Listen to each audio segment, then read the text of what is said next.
A left-leaning political action committee called the Pennsylvania Values PAC has been running an ad in Pennsylvania that really doesn't do much more than airs clips of Donald Trump talking about how much he hates voting by mail and how corrupt he thinks the entire process is.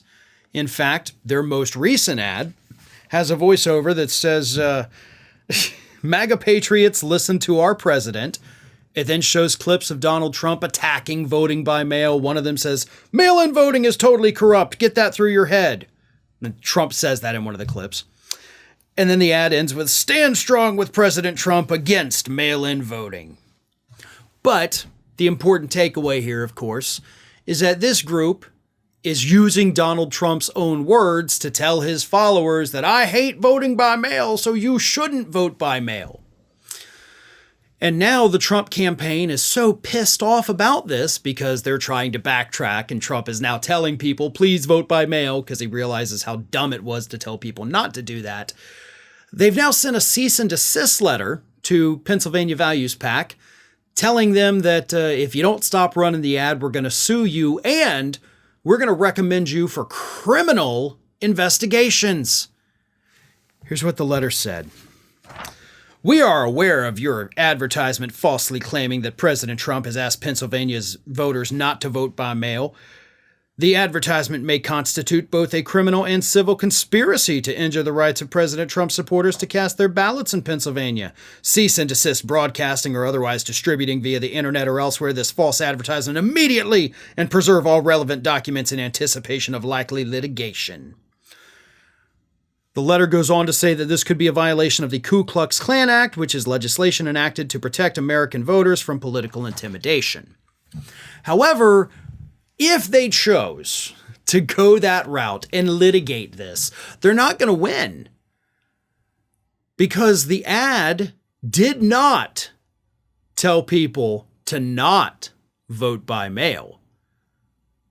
It just said, listen to our MAGA leader. And then it used Trump's own words. So in terms of, civil litigation, you got no case at all. They are using clips of him. You can't sue over that. There's no defamation. There's no misinformation. Those are things that actually happen. So civilly speaking, you have no lawsuit against them. On the issue of the KKK Act, that's a bit of a gray area, right? Because, they're not necessarily telling people to not vote by mail, and they're definitely not telling people to not vote at all. And they're not intimidating people either, so I don't know that you have a criminal case either. So, go ahead. Now, Google has pulled the ad. So, the ad is currently not running. It, of course, did reach about 800,000 Pennsylvanians, which, is a small percentage of the state, but I don't know. Put it back out there, right? Let's see what happens. This is the kind of thing that actually is begging to be challenged in the courts because I don't think Trump's people are going to win. You can't be mad that your candidate said these things in the years following the 2020 election. He said them. You have to deal with it. And if it comes back to bite you in the ass, that's not because of this political action committee. It's because of the words your candidate spoke for so many years because he refused to accept the results of the 2020 election. Well, folks, we have crossed that 1 million subscriber milestone, but rest assured, we are just getting started here at Ring of Fire. So if you're not already, please do subscribe to the channel and make sure to like, share, and comment on the videos.